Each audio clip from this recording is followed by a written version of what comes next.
This is the standard CNC rotary table. It holds 20 metric tons, sits on a gigantic bearing, which you'll see in a moment. The workpiece can be up to 5 meters by 3.5 meters.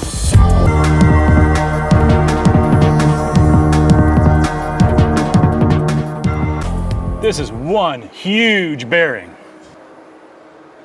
This is the underside of the table. It's actually a gigantic cross roller bearing and ensures no stick slip, minimum friction. The position of the table is read by the absolute angular encoder, which is right here. The table's turned, read, put in position, and held by these hydraulic brakes, which expand and hold the table in place.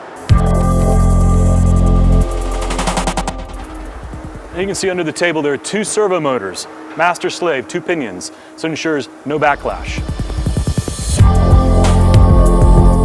Now this is where things get intimate.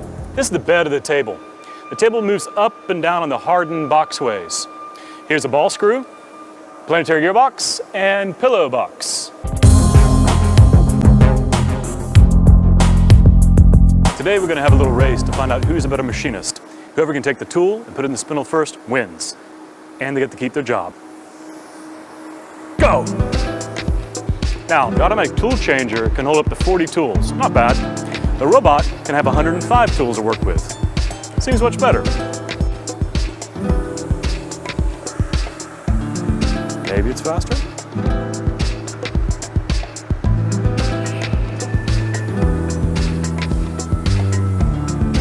I think we have a winner. Congratulations. You won. You're fired.